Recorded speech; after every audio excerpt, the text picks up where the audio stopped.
السلام علیکم ورحمۃ اللہ وبرکاتہ۔ دوستو، آپ لوگوں کا اردو اکیڈمی چینل پر استقبال ہے۔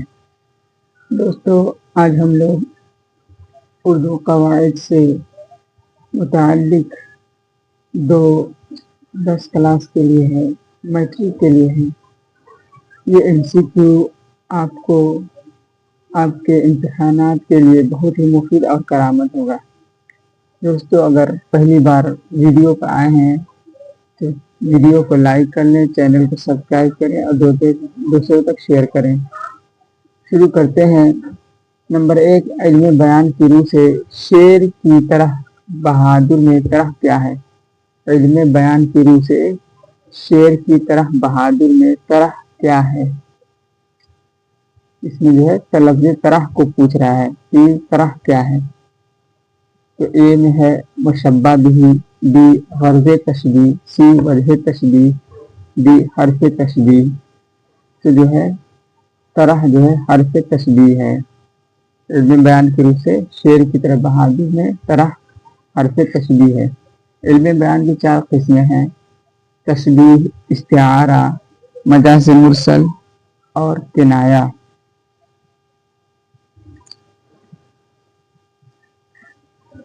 نمبر 2 میں ہے ایسا کلمہ جو کسی اوزار یا آلے کے نام کو ظاہر کرے کیا کہلاتا ہے؟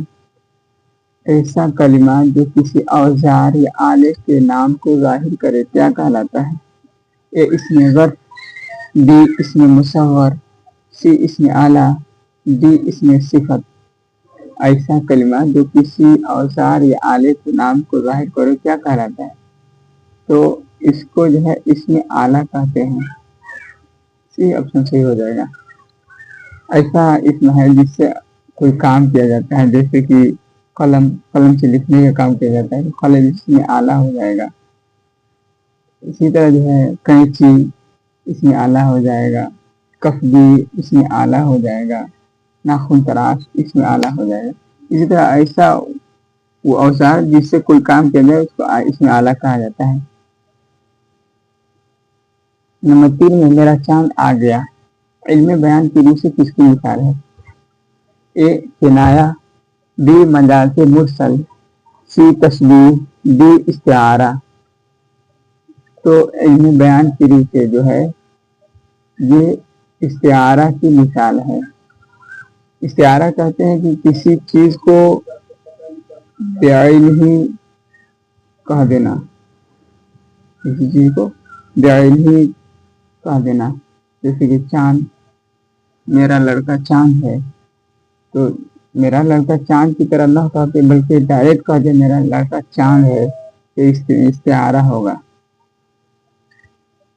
اسی طرح کہا دیا کہ تم شیر ہو، تو یہ بھی استعارہ ہوگا۔ اگر کہا کہ تم شیر جیسا ہو تو یہ تشبیہ ہوتا، لیکن ڈائریکٹ کہہ دینا یہ استعارہ کہلاتا ہے۔ استعارہ کو انگریزی میں میٹافور کہا جاتا ہے۔ نمبر 4 میں جملہ اسمیہ کے اہم اجزاء کون سے ہیں؟ اے حرف عطف اور معطوف، بی مبتدا خبر اور فعل ناقص، سی فاعل مفعول اور فعل لازم، ڈی اسم فاعل اور اسم مفعول۔ تو جملہ اسمیہ کے اجزاء کون سے ہیں؟ تو صحیح آپ کا جو ہے بی آپشن صحیح ہو جائے گا۔ جملہ اسمیہ کے اجزاء مبتدا خبر اور فعل ناقص ہیں، جیسے زید بیمار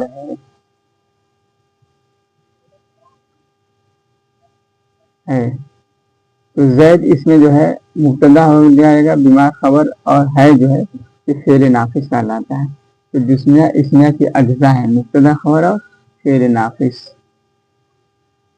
نمبر 5 میں رموز اوقات میں سکتہ سے کیا مراد ہے؟ اے مکمل ٹھہراؤ، بی مختصر ترین ٹھہراؤ، سی تفصیل بیان کرنا، ڈی سوال پوچھنا۔ رموز اوقات میں سکتہ سے مراد مختصر ترین ٹھہراؤ ہے۔ بی جو ہے آپ کا آپشن صحیح ہو جائے گا۔ نمبر 6 میں ایسا کلمہ جس میں حقیقی اور مجازی دونوں معنی مراد لیے جا سکے کیا کہلاتا ہے؟ ایسا کلمہ جس کے حقیقی اور مجازی دونوں معنی مراد لیے جا سکے کیا کہلاتا ہے؟ اے تشبیہ، بی کنایہ، سی استعارہ، ڈی تلمیح۔ تو ایسا کلمہ جس کے حقیقی مجازی معنی دونوں مراد لیے جا سکے اس کنایہ کہلاتا ہے۔ بی آپشن صحیح ہو جائے گا۔ نمبر 7 میں مصرع ہو گیا غرق میں ساقی کا گھر میں غرق میں کیا ہے؟ اے مرکب توصیفی، بی مرکب عطفی، سی مرکب جاری، ڈی مرکب اضافی۔ تو مصرع ہو گیا ہے غرق میں ساقی کا گھر میں غرق میں کیا ہے؟ تو یہ جو ہے مرکب اضافی ہے، مرکب اضافی ہو جائے گا۔ نمبر 8 میں ہے لفظ اخلاق گرامر تھیوری سے کیا ہے؟ یہ اس میں معرفہ، بی واحد، سی جمع، ڈی جمع الجمع۔ لفظ اخلاق گرامر تھیوری سے کیا ہے؟ اس میں معرفہ ہے، واحد ہے، جمع ہے یا جمع الجمع ہے؟ تو اگر اخلاق جو ہے نام کسی کا ہو تو اس میں معرفہ ہو جاتا۔ اخلاق اگر کسی کا نام ہو تو اس میں معرفہ ہو جاتا، لیکن جو ہے یہاں اخلاق جو ہے خلق کی جمع ہے، خلق کی جمع ہے۔ خلق معنی عادت کی طرف ہوتے ہیں، تو خلق کی جمع ہے اخلاق، اس لیے یہ جمع ہو جائے گا۔ سی آپشن صحیح ہو جائے گا۔ نمبر 9 میں ہے پھول جیسا چہرہ میں پھول کیا ہے؟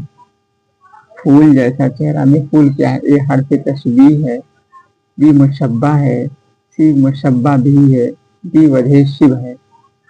پھول جیسا چہرہ میں پھول جو ہے یہ مشبہ بھی ہے، سی آپشن جو ہے آپ کا صحیح ہو جائے گا۔ پھول جیسا چہرہ میں پھول جو ہے مشبہ بھی ہے، پھول جیسا چہرہ تو جو ہے یہ مشبہ بھی ہو جائے گا۔ کیوں؟ اس لیے کہ چہرہ کو پھول کے ساتھ تشبیہ دی جا رہی ہے، جس کے ساتھ تشبیہ دی جائے اس کو مشبہ بھی کہتے ہیں، جس کو تشبیہ دے کو مشبہ۔ اس لیے چہرہ جو مشبہ ہو جائے گا، لیکن پھول جو ہے مشبہ بھی ہو جائے گا۔ نمبر 10 ہے اور آج کا آخری سوال، ایسا جملہ جس میں فاعل معلوم نہ ہو کیا کہلاتا ہے؟ ایسا جملہ جس میں فاعل معلوم نہ ہو کیا کہلاتا ہے؟ اے فعل مجہول، بی فعل متعدی، سی فعل معروف، ڈی فعل لازم۔ تو ایسا جملہ جس میں فاعل معلوم ہو اس کو فعل مجہول کہا جاتا ہے، فعل مجہول کہا جاتا ہے۔ جیسے کہ خالد لایا گیا، تو خالد لایا گیا، اس میں فاعل معلوم ہو رہا ہے؟ نہیں معلوم ہو رہا ہے۔ تو جس میں فاعل معلوم نہ ہو اس کو فعل مجہول کہا جاتا ہے۔ تو دوستو آج کے لیے 10 سوال، پھر ملیں گے اگلی ویڈیو میں۔ چینل کو سبسکرائب کریں، لائک کریں، شیئر کریں۔ السلام علیکم ورحمۃ اللہ وبرکاتہ۔